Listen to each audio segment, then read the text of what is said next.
Coucou, on est en confinement. Je voulais vous partager un petit peu ce que je fais justement pendant le confinement. J'ai la grande chance, la grande opportunité, merci à la vie, merci à ma mère d'avoir un jardin. Un petit jardin où on peut passer le temps et où on peut faire d'autres activités intéressantes. Et parmi celles-ci, commencer à faire le potager. C'est vrai que c'est quelque chose qu'on n'a pas pris le temps de faire avant. Tout simplement parce qu'on avait d'autres priorités. Je me suis dit que c'était vraiment le moment de le faire et de commencer. Moi personnellement je n'y connais rien en potager, donc ça va être vraiment une première pour moi. Je voulais vous montrer un petit peu mon expérience, mes réussites, mes défaites. Il y en a eu des défaites, des trucs que tu plantes et qui ne poussent jamais. Aujourd'hui qu'est-ce que je vais faire? Je vais bêcher cette partie-là. En gros je vais faire un trou là, faire une ligne où je vais planter des haricots mange-tout. Donc c'est parti. Je vais venir reprendre un petit outil de ce type. Clairement le truc il est plus lourd que moi. Et je vais venir tout simplement tracer une ligne. Je sais pas ce côté, on est en train d'apprendre ensemble les gars.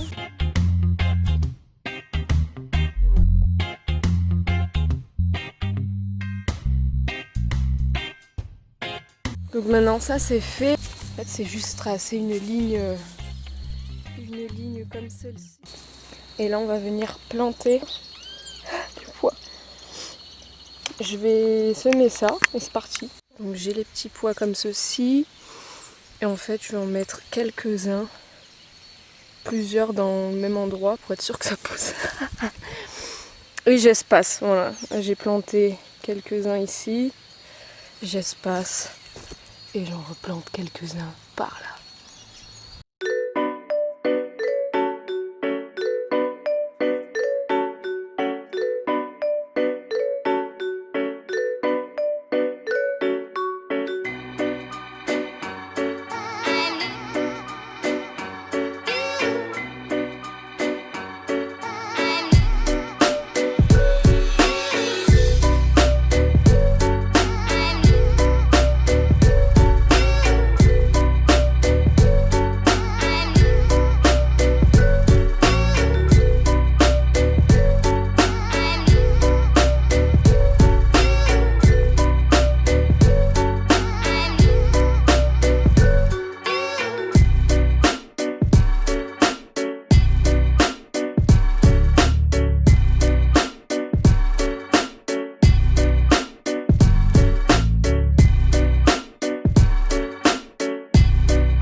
Donc,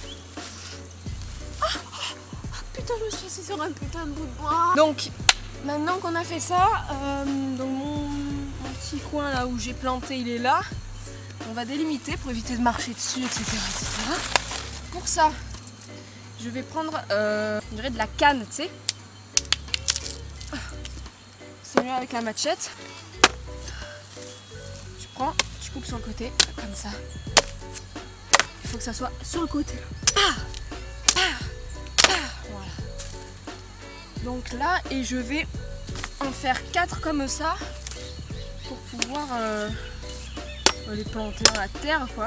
C'est pas très. Je pense que je suis un petit peu dangereuse quand même comme personne. Je pense à quelqu'un que tu détestes. Ta mère. Voilà. Donc là, et de 4.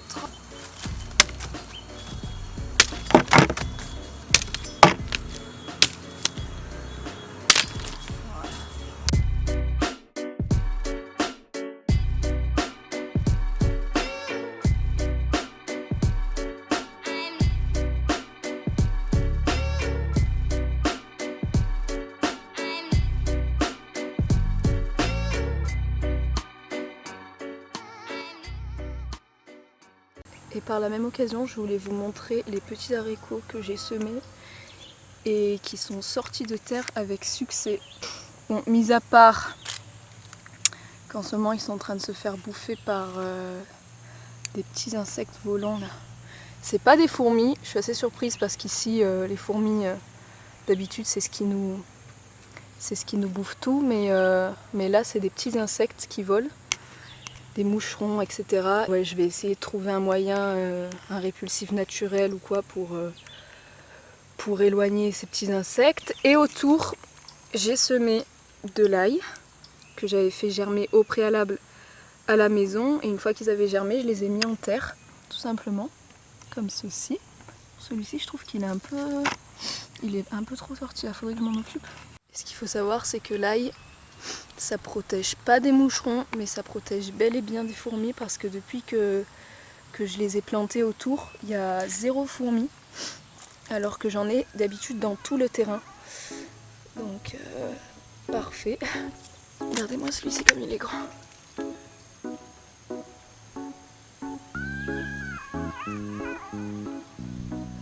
Ça pour le moment c'est la gueule de mon jardin. Il n'y a pas grand chose mais bon petit à petit. Hein.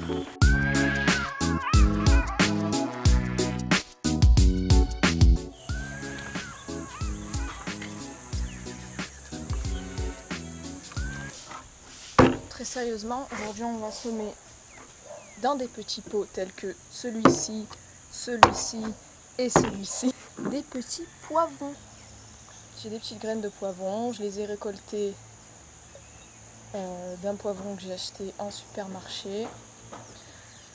C'est fort possible que ce soit des graines modifiées, c'est pas grave, on va essayer le tout pour le tout. De toute façon, j'ai que ça, j'ai pas de graines de poivron qui ne sont pas modifiées, très clairement, donc on va le faire avec ça. J'ai préparé de la terre dans des petits culs de bouteilles en plastique là, on a recyclé, voilà, vu qu'on est quand même toujours un peu obligé d'acheter du plastique, voilà, des bouteilles d'huile, des bouteilles de vinaigre, peu importe, là c'était un fromage blanc, donc voilà, on recycle. J'ai ici de l'eau de pluie qu'on récolte derrière là dans un tank, bref, donc je vais prendre mes petites graines de poivron. Avec toute la bonne énergie du monde, on va venir faire un petit trou. Hop, on fait un petit trou et on dépose la graine. Moi j'en mets plusieurs. Parce que s'il en sort plusieurs de toute façon, bah, on les repiquera, on les transplantera. Pas trop profond. Parce que yo no quiero comprar, yo solo quiero cultivar. Je vais venir vous montrer ça. Les petites graines de poivron que je vais venir, hop, enterrer tranquillement. On les laisse comme ça.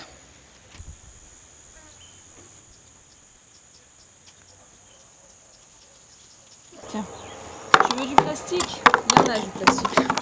Tous ces pots là, gardez-les. Si vous n'avez pas de jardin, vous gardez vos pots, vous gardez des seaux, vous gardez n'importe quel truc en plastique que tu peux trouer en dessous. Là-dedans, tu fais pousser des tomates, tu fais pousser des poivrons, tu fais pousser plein de choses. Ne jetez pas vos trucs parce que déjà ça pollue. On est en confinement les gars, on est en confinement. Profitez de tout ce temps libre, sème des choses là-dedans. Voilà, c'est pas bien complexe. Tu fais des trous pour que l'eau puisse passer. Là, tu peux faire ton potager là-dedans. Ça, c'est ton potager.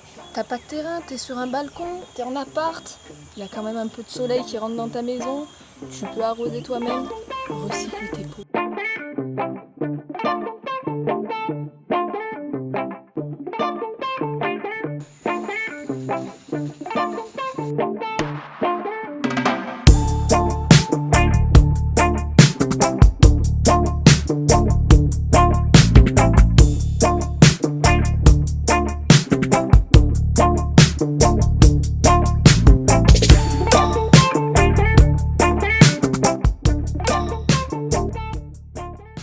Et ça marche aussi pour les boîtes d'œufs. Là j'ai également planté des poivrons. Et donc comme le poivron ça a énormément besoin de chaleur, de soleil. Donc si vous avez gardé, recyclé le pot de fromage en entier, moi j'ai le petit couvercle. Donc ce qui est très bien à faire c'est vous arrosez et vous fermez votre pot, ça fera un effet de serre. Quand vous allez ouvrir et que vous toucherez votre terre, normalement elle va être bouillante. Tout ce dont a besoin le petit poivron, voilà. C'est la saison des pluies en ce moment en Colombie, il pleut tous les jours. Voilà, je clôture cette vidéo, je voulais vous partager le commencement de ce petit projet, parce que pour moi c'est un projet en fait de faire pousser tes aliments, c'est un projet pour moi. C'est la meilleure manière d'occuper mon temps en ce moment. J'ai cette chance inouïe de pouvoir sortir et d'occuper mon temps en jardinant. Je sais que c'est pas le délire de tout le monde, moi je baigne dedans depuis que je suis toute petite, donc c'était évident pour moi de commencer à faire ça, surtout en ce moment. Je pense que c'est une très bonne façon de s'occuper l'esprit, commencer à faire un petit potager sur une surface réduite et juste se dire que tous les jours vous avez une chose à faire, c'est arroser vos petits plants, les mettre au soleil. Et j'attends bien évidemment de nombreux conseils parce que comme je vous l'ai dit en début de vidéo, je ne suis pas du tout calée en potager, je suis en train d'apprendre en même temps que vous. J'ai juste quelques petites connaissances par-ci par-là qui m'ont du coup aidé à faire cette vidéo, mais j'attends vraiment grandement qu'on me donne des conseils, qu'on me montre par quel chemin je dois passer, et ouais, ce partage de connaissances, c'est ce qui m'intéresse le plus. Prenez soin de vous, occupez-vous l'esprit de la meilleure manière possible, restez positif. J'imagine que c'est pas facile en appart, en maison fermée, en ville, mais profitez de ce temps libre pour vous occuper de vous, vous occuper de votre créativité, de vos projets, en espérant que tout aille pour le mieux dans les prochaines semaines. Je vous remercie infiniment de suivre mes petites aventures, que ce soit ici ou sur d'autres plateformes. D'ailleurs, mais allez me suivre sur Instagram, bien sûr, je me fais ma petite pub. Mon Instagram c'est colombianadz, je partage ma vie, je partage mon quotidien. Je vous dis à très bientôt, prenez grand soin de vous et